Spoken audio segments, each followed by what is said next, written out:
Hello बच्चों, कैसे हैं आप सभी। उम्मीद करता हूँ आप सब हेल्दी होंगे और अपनी स्टडी को बहुत अच्छे तरीके से कर रहे होंगे।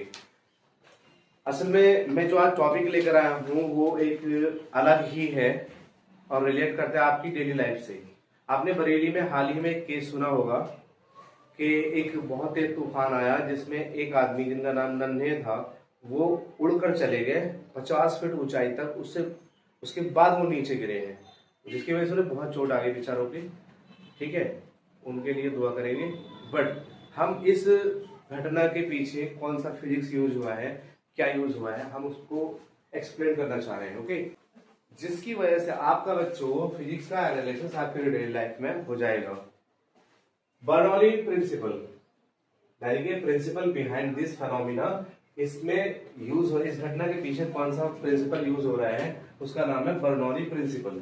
ओके, बर्नौली प्रिंसिपल बच्चों ये कहता है कि the sum of all the energies head must be constant.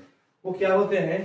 Pressure head plus kinetic head plus potential head, यानी कि pressure energy, kinetic energy and potential energy, सबका सम क्या होता है? कांस्टेंट होता है।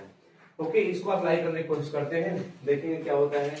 बच्चों सपोज कीजिए जब हवा फ्लो होती है ना बहुत तेज या किसी स्ट्रक्चर के नीचे, कि उसको ऊपर को उठाने की कोशिश करते हैं, उसको फोर्स बोलते हैं, जिसे लिफ्ट फोर्स कहा जाता है। बाद में मैंने एक हाउस का एग्जांपल लेके बताने की कोशिश की है कि अगर कोई स्ट्रॉन्ग विंड इसके ऊपर से फ्लो हो रही है, इसकी छत के ऊपर से स्ट्रॉन्ग विंड फ्लो हो रही है, तो उसकी छत के नीचे एक लो प्रेशर क्रिएट हो जाएगा, एक लो प्रेशर रीजन क्रिएट हो जाएगा, जिसकी वजह से एक लिफ्ट फोर्स ऊपर की तरफ काम करने लगेगा। बच्चों ये जो लिफ्ट फोर्स है इसकी कैलकुलेशन मैंने यहाँ करने की कोशिश की है। देखिए स्पीड ऑफ एयर अगर हम 80 किलोमीटर पर आवर मान लें, जिसे कन्वर्ट करने के बाद 22.22 मीटर पर सेकेंड हो जाए, और सरफेस एरिया अगर इसे छत का सरफेस एरिया मान लिया जाए 25 मीटर स्क्वायर मान लिया, और फिर डेंसिटी ऑफ एयर मान ली 1.2 KG per metre cube. Okay, coefficient of lift मान लिया जाए कि 1.2 है। ओके, तो हम जब इस फॉर्मूले में वैल्यू रखेंगे F is equal to lift force, F is equal to 1/2 into rho into V square into area into coefficient of lift, 1/2 1.2 into 22.22 का होल स्क्वायर इंटू 25 इंटू 1.2, उसकी अप्रोक्सीमेट कैलकुलेशन आती है 8888 न्यूटन, जो कि इतना ज्यादा फोर्स होता है बच्चों कि किसी भी हैवी स्ट्रक्चर को उठा के फेंक सकता है। यही हुआ है नन्हे भाई के साथ। वो जिस होर्डिंग के नीचे खड़े थे वहां पर लो प्रेशर रीजन क्रिएट हुआ, वहां लिफ्ट फोर्स कितना हो गया होगा?